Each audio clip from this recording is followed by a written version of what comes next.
नमस्कार मंडळी, नवीन एका इंटरेस्टिंग व्हिडिओमध्ये सर्वांचं मनापासून स्वागत आहे. मित्रांनो, महाराष्ट्रातील संजय गांधी निराधार अनुदान योजनेचे लाभार्थी असेल, दिव्यांग अनुदान योजनेचे लाभार्थी असेल, श्रावणबाल योजना असेल, विधवा महिला योजना असेल किंवा वृद्धपकाल योजनेचे लाभार्थी असतील, या सर्व योजनांपैकी जे दिव्यांग लाभार्थी आहेत, म्हणजे या योजनेतील जे दिव्यांग लाभार्थी आहेत त्या सर्व दिव्यांग लाभार्थ्यांसाठी ही व्हिडिओ अतिशय महत्त्वाची आहे. कारण मित्रांनो, राज्य सरकारच्या माध्यमातून प्रत्येक दिव्यांग व्यक्तीला 2,500 रुपये दिले जातील अशी घोषणा शासन निर्णय राज्य सरकारच्या माध्यमातून दिलेला आहे आणि त्याविषयी सुद्धा आपण सविस्तरपणे माहिती बघितलेली आहे.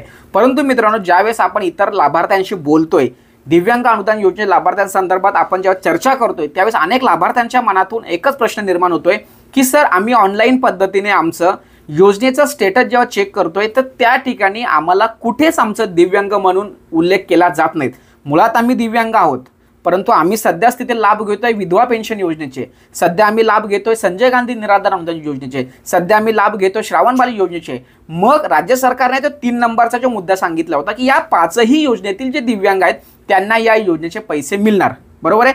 तर या व्हिडिओमध्ये आपण या संदर्भात अतिशय महत्त्वाची माहिती जाणून घेणार आहोत की राज्य सरकारने नेमकं कसं पाऊल उचललं गेलं पाहिजे, काय केलं पाहिजे. तत्पूर्वी मित्रांनो, तुमच्या सर्वांच्या आशीर्वादाने एक अतिशय महत्त्वाची भेट किंवा गिफ्ट आपल्याला आलेलं आहे. प्रत्येक यूट्यूबरचं एक स्वप्न असतं का काम करत असताना हे बटन त्याला मिळालं पाहिजे. अखेर हे तुमच्या आशीर्वादाने, तुमच्या सहकार्याने बटन आलेलं आहे.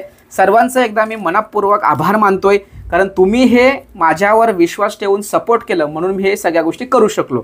ठीक आहे. आजचा अतिशय महत्त्वाचा मुद्दा आहे की राज्य सरकारच्या माध्यमातून हे 2,500 रुपये जरी घोषित केले तरी सुद्धा राज्य सरकारने एक काम केलं पाहिजे, जिल्हाधिकारी कार्यालयातून एक काम केलं पाहिजे की कशा पद्धतीने, कोणती कार्यपद्धती तुम्ही वापरून त्या दिव्यांगांना हे 2,500 रुपये दिले जाणार आहेत.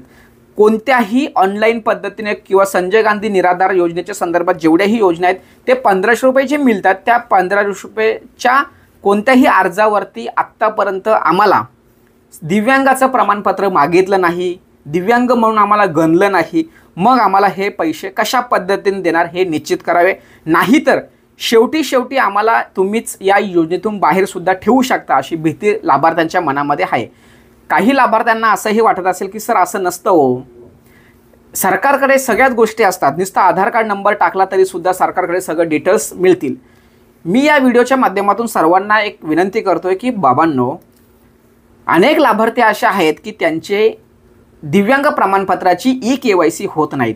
अनेक लाभार्थी असे आहेत की त्यांच्याकडे दिव्यांग प्रमाणपत्र आहे परंतु त्याच्यावरती आधार कार्ड वेगळं आहे.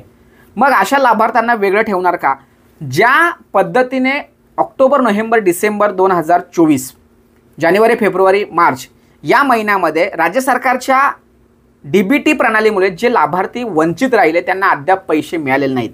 मग आता जर माझा निराधार बांधव, दिव्यांग बांधव हा जर जागरूक झाला नाही तर त्यालासुद्धा हे 2,500 रुपयासाठी मुकावं लागेल.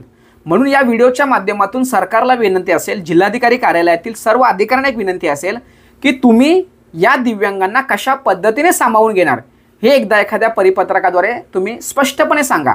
कारण दिव्यांगांच्या मनामध्ये एक दुविधा मनस्थिती निर्माण झाली की नेमकं हा प्रकार कशा पद्धतीने सरकार हँडल करेल. सरकार जे काही करेल ते चांगलं करेल, पण सरकार कधी असं काही करतंय की त्याच्यामुळे माझ्या दिव्यांग निराधार बांधवांना नाहक त्रास होतोय, त्यांच्या हक्काचे पैसे मिळत नाहीत. संजय गांधी निराधार, विधवा महिला, अनेक लाभार्थ्यांना गरजेचे असलेले 1,500 रुपये त्यांच्या खात्यात येत नाहीत. आता 8-8, 9-9 महिने त्यांचे पैसे येत नाहीत. तहसील ऑफिसला गेल्यानंतर येणार, 100% येणार असं सांगितलं जातं. मग जर समजा तुम्ही दिव्यांगांना 2,500 रुपये देताय असं घोषित करताय तर ते 2,500 रुपये तुम्ही कशा पद्धतीने देणार?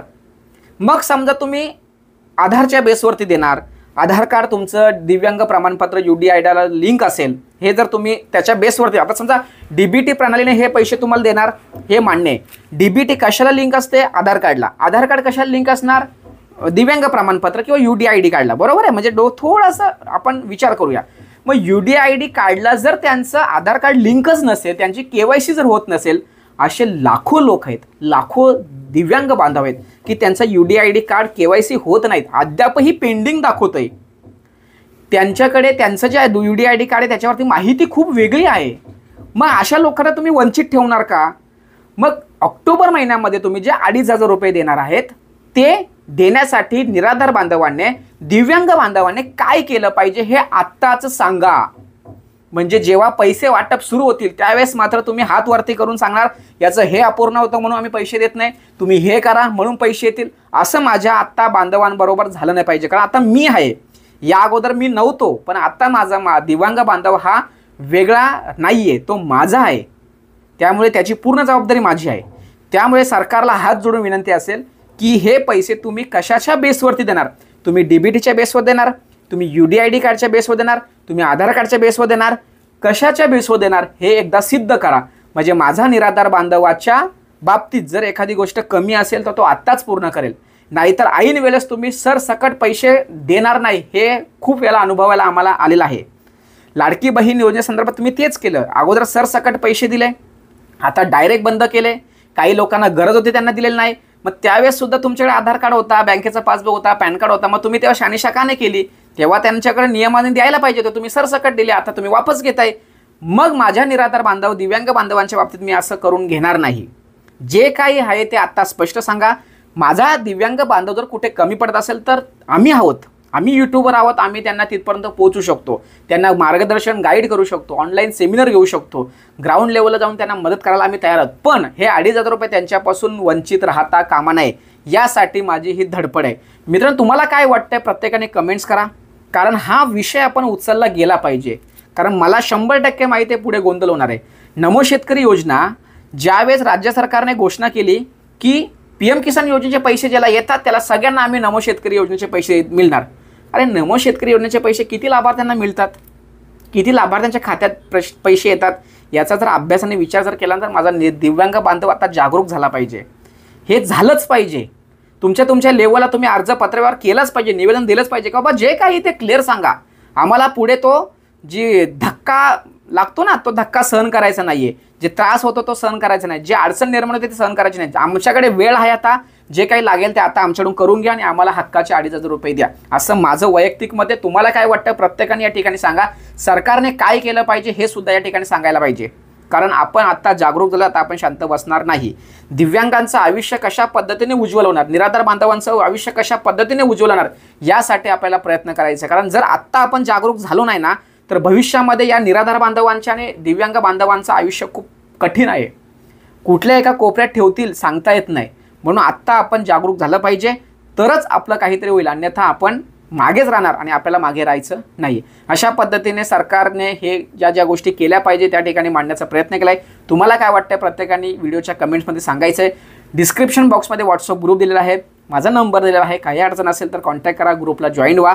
भेटूया पुढील व्हिडिओसह. तोपर्यंत धन्यवाद. जय हिंद, जय महाराष्ट्र.